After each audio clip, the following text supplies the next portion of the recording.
So, this video, I've changed my mind on what I'm going to talk to you about today. And instead, I've decided I want to just talk openly about what ADHD looks like in an adult, 40 plus, I'm 50 this year, and how it actually affects me on a day to day basis. I'm not going to use a script for this at all. So, there will be pauses whilst my brain kind of kicks in and remembers what I was going to say.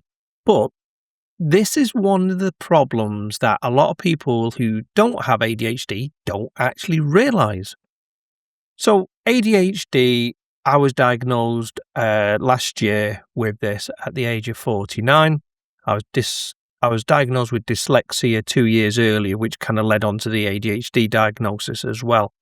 Now, rewind the clock pre 2020 and the COVID era. And I had symptoms there, but I didn't recognize them. They were coping mechanisms that I had, notebooks everywhere. Didn't really kind of pay much attention to my forgetfulness, but it wasn't that bad. Fast forward to 2020, I did contract COVID 3 times. I had 0 symptoms of it. The only way I know that I had it was because my wife worked in the NHS and she had to test and I had to test. So, unfortunately, I did have it 3 times. But as I say, I am like I am now. I had no cough, no sense of smell loss, nothing. I was absolutely fine. Now, I'm not even going to go down the route of arguing with people if it was real or whether it's a government conspiracy or whatever, because I'm not interested. I lost family and friends to it, and that's not the point of this channel. What I will say was the following 2 years, I slowly noticed that my memory was getting worse. I was beginning to forget more things, even like moments after I've been told something, ping, it's gone out of my brain. I was finding that I was getting a lot more distractions happening. Things like, just picking up something random like Rubik's Cube for no reason whatsoever and just playing with it while I'm reading or watching TV or talking to somebody or having a conversation. I'm finding that I'm having to do something. Sometimes it was like picking up a guitar, which I cannot play, but I can play, a few chords and stuff. But I found that while I was doing that, I was actually learning, because I was doing a master's degree, which started all this. I was doing a master's degree in business risk. And a lot of it was self-led education. So I found completely by chance that if I was playing with something like a Rubik's Cube, or if I was playing on the guitar while I was watching a YouTube video about something, that the information kind of stayed there. And I never kind of connected it to ADHD at all. So then if you fast forward a little bit more to late 2022, early 2023, I was finishing off my dissertation and I was struggling to memorize or transcribe rather from a book into a document. I was having to literally copy it word for word almost. I was reading a sentence and by the time I got to the 3rd or 4th word, it was gone. Just couldn't remember it. Back to the book, reread it, carry on typing, and it really did slow me down. And a friend of mine said, maybe you're dyslexic. And I'm like, dyslexic? Am I bollocks? Or words to that effect, shall we say. I've got 10 GCSEs, I've got A-level equivalents, I've got BTECs, I've got health and safety certifications, I've got sitting guilds, training. I consider myself quite educated. I am not dyslexic. Anyway, I did the screener test, and it was probably the best result in a test I've had for a long time. And then I went through formal diagnosis, which I will do a video about for anybody that's looking at going for one of those formal screenings for dyslexia. I will do a video about it and explain what's involved in there, because it's not particularly nice. And I want to kind of give you an idea of what I had to go through to kind of prepare you, really. But I went through it, and yes, there you go. You got dyslexia. Well done, you. Great. Managed to get through all my life without knowing it. But suddenly, that kind of answered a lot of questions. I now understood why I did certain things and why when I'm trying to write or I'm doing a B or a D, I can visually see it in my head. I'm actually doing it with a pencil before I actually write it down because I always used to get them mixed up as a child. Memorizing times tables never happened for me at school. Could never do it. Impossible. No matter how many hours I tried to memorize it, it just didn't work. Anyway, fast forward to 2025 now, and I go down the route of ADHD testing through my employer, which is just fantastic. To have a supportive employer is very, very rare. We've got a fantastic neurodiversity network out there, and they're just great. They are great. Yes, there are things that could be improved, but compared to what other stories I hear from people, we are like far beyond any other organisation, really.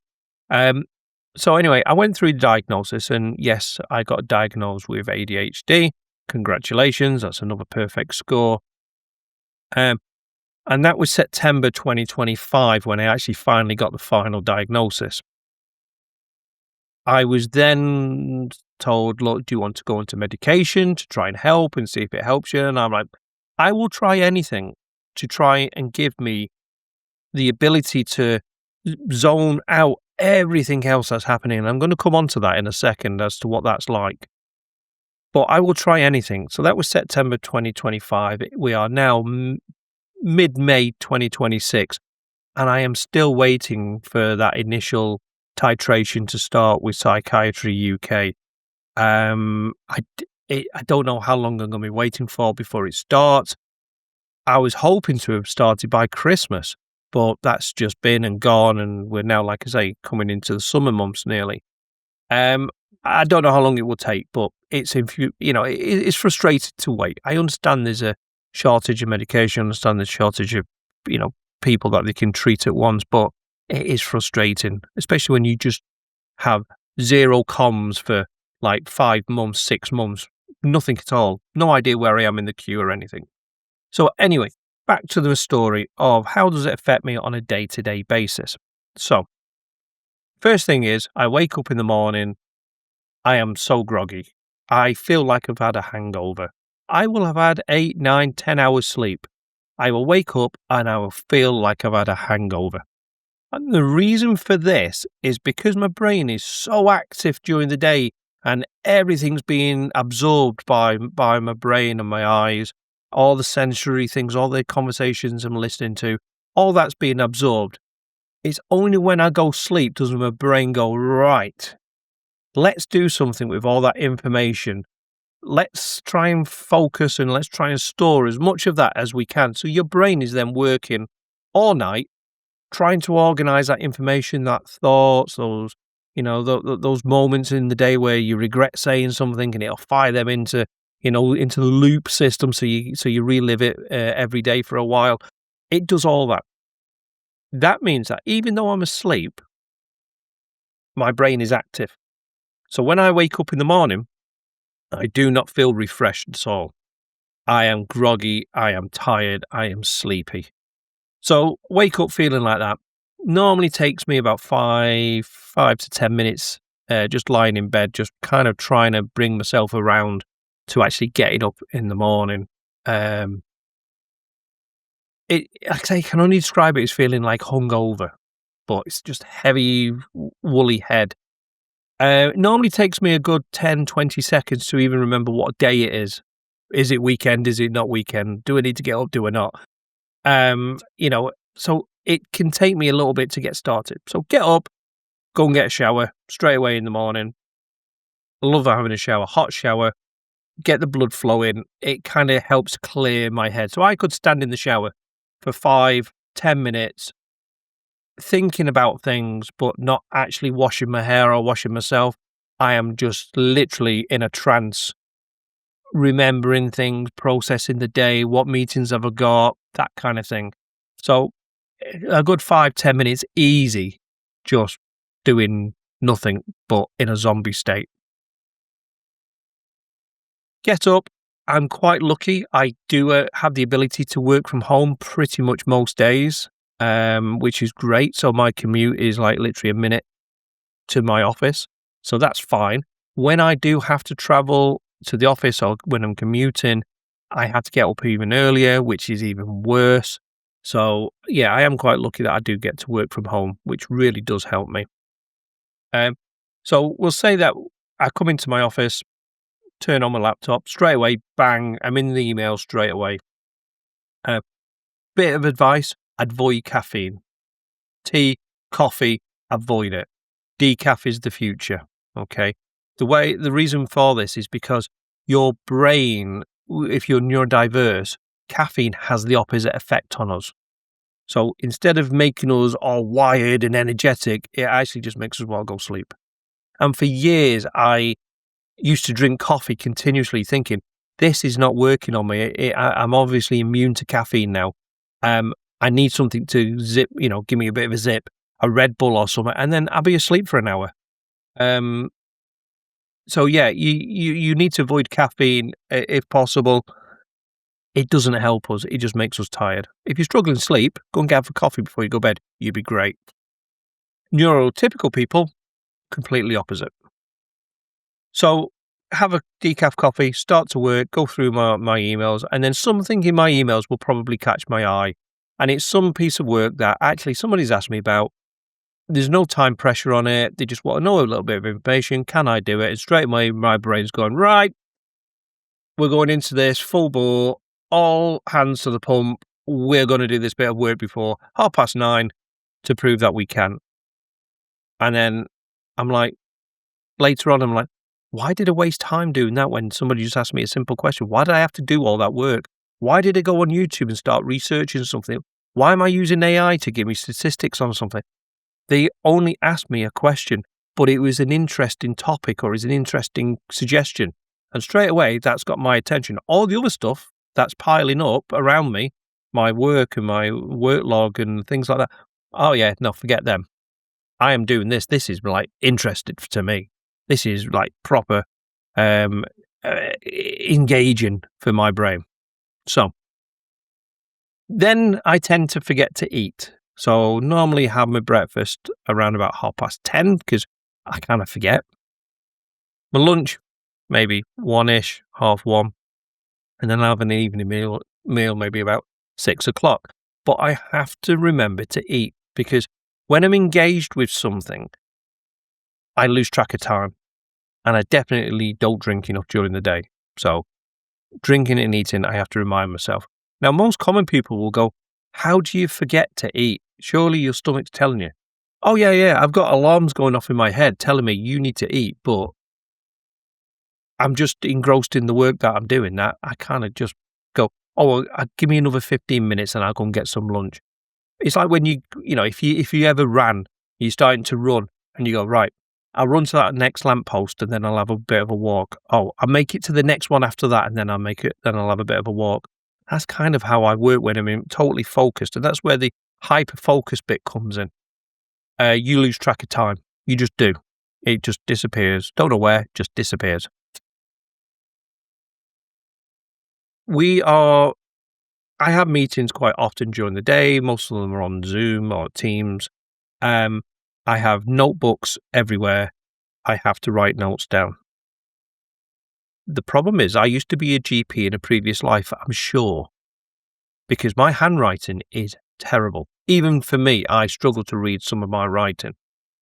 And then when I'm reading a book and I'm going through my notes, I'll have a name and I'll have a keyword next door to it, like safety or asbestos or something like that, because that's the area that I work in. And I'm like, why did I write that? What's the connection between that person and that I've written? And that is one of the big things that I struggle with on a day-to-day basis, is organising my time and keeping track of what I'm doing. Because when I make notes, I forget what they're for. Or I forget which notebook I wrote them in, because I start off in the morning writing in one notebook, and then I might go into the house and I'll have an idea and I'll grab another notebook out off the side and I'll make some notes and I'll bring that back with me. And then when I'm writing my next set of notes, I'm writing it in there, not the first book. So I usually kind of forget where I've written them as well. So if any of this is resonating with you, by the way, please let me know in the comments below. Um, I'm curious as to what other people do to manage their day-to-day lives. Now, there are AI tools out there that will help you manage your diary and schedules and workload and stuff. Unfortunately, I can't use them at the moment because of the work that I get involved in. We just don't trust them, and rightly so. Personally, outside of work, I use them quite extensively. In fact, I use them like religiously. But in work, I'm restricted on how much or what I can actually use them for. So there are tablets that you can get that will transcribe your handwriting into text so you can search for and stuff. But again, that kind of technology uses AI cloud, and I'm just not allowed it at the moment. Soon, hopefully, but who knows. So driving, yeah, driving. I will go point A to point B, and I completely just not remember a thing about the journey at all.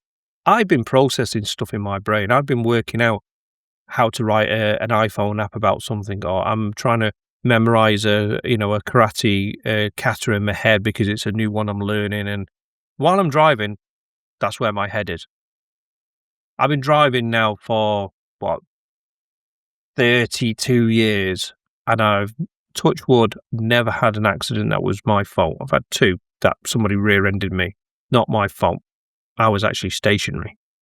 But I have quick reactions, and I'm very observant. I'm just not focusing. I seem to subcontract that out to another part of my brain. You take over the driving, I'm going to process all this information, and it kind of works. So yeah, I kind of forget where I'm going. Conversations like this, I forget what I'm talking about. Literally, my mind will go blank. Where I work at home, I've got a garden, and I've got squirrels out there, and literally, I will see a squirrel and go, "Ooh, wonder what he's doing today." And then I go, "Oh, that bit of garden there needs tidying up a little bit," and off I go. Or while I'm here, I need to get something out the greenhouse. Oh right, okay, so that's where I hid my silicone gun. When I put it somewhere last, it was in the greenhouse. No wonder I couldn't find it. Oh, well, now I've got it. I can go and silicone around that part of the bath that started leaking for me. So I'll go and do that. And then it's like, okay, so the bath needs cleaning. You need to give it a bit of a clean down and a scrub and that. Well, while you're there, you may as well do the tiles as well. And it's like, right, okay, so the bath's kind of looking clean now. Oh, the air freshener hasn't gone off. The batteries must have gone in. So I'll go and get some batteries and put them in there. Then it's, the air freshener's actually run out as well. So I need to go Tesco or somewhere. I may as well go and get one. And then before you know it, I have started 5, 6 different tasks. And absolutely none of them are completed. None of them. And that is how I live my life on a day-to-day basis. Because by the time I go bed, well, I kind of start switching off, try and switch off around about 9:30-ish, 10 o'clock. But as soon as I start relaxing and going into that chill mode before bed, that's when my brain goes, right, we've got processing power now. You've stopped doing everything. Now let's process all those thoughts for the day. Let's give you all those ideas that are going to keep you awake all night. Like creating this channel and what video am I going to record tomorrow and, things like this. And then I go bed. And then it's just that Groundhog Day of I'm asleep within minutes, if that. I put on a radio on. I won't say the word begins with an A, and it's got Exa at the end. I put that on a timer for about 30 minutes, listening to some 80s music. I never hear more than the first minute or so of a track, and then I'm out cold, completely gone, until I wake up in the morning normally. Or as I'm hitting 50, my bladder wakes me up sometimes, but I'm out cold, and then that cycle starts again. And then weekends don't even start me on weekends. Weekends just disappear in a blur. They just vanish because I will find anything and everything to do. Even if I'm sitting on the sofa all day today and I'm going to do nothing. My brain goes, well, you could dust the living room, or, well, you could reinstall Windows on your laptop because it's been running slow for the last 2 years. "Oh, why don't you go and have a look in on Amazon, because I'm sure there's a new T-shirt that you need," and things like that. So, if I go out, family, friends, we go out for a restaurant or somewhere, I am just totally distracted by anything and everything that's happening around me. I can hear conversations going off in all directions. I'm trying to focus on them and trying to have a conversation with them. My brain is gone and listening to them because I don't know them and it sounds more interesting than the conversation that I might be having here.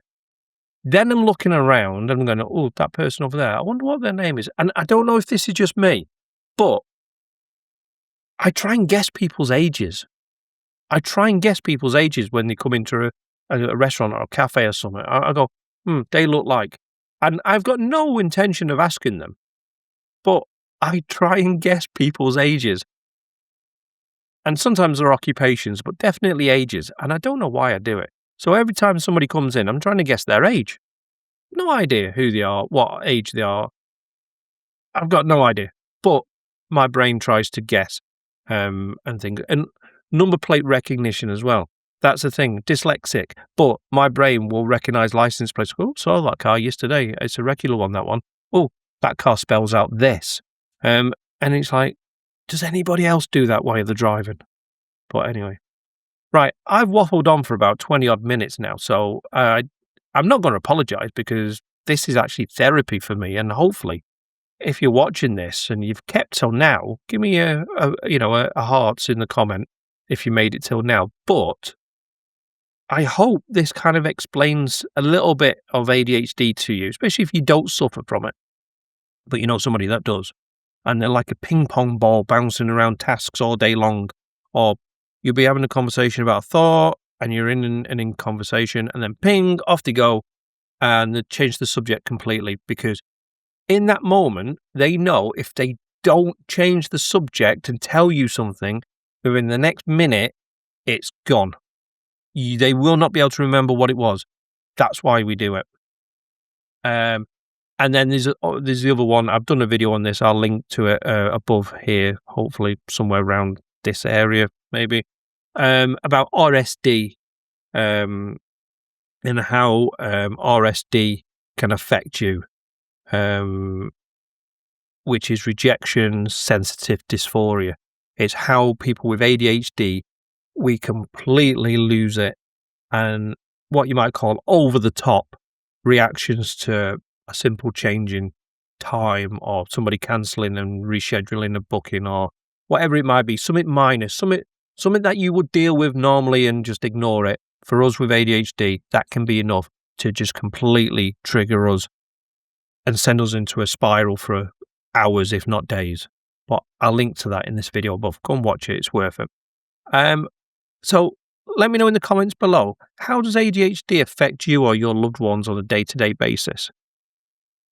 And if you manage people at work that have got ADHD, how do you manage them? How is there anything that you struggle with, or they're not responsive, or they don't think you're doing enough? Let me know in the comments below, because the hive mind of YouTube and what is the internet, hopefully we might be able to give you some ideas and support, because if you can support us, then we thrive at work. We are workhorses. We will think of any idea outside the box that you haven't come up with. I'll give you an idea before I finish. I was asked about QR codes for us to access a system, and the IT brain in my head said no, because of security reasons. Somebody could replace that QR code with a fake one. Somebody scans it, you don't know what's going to happen. However, what if I 3D print one for you?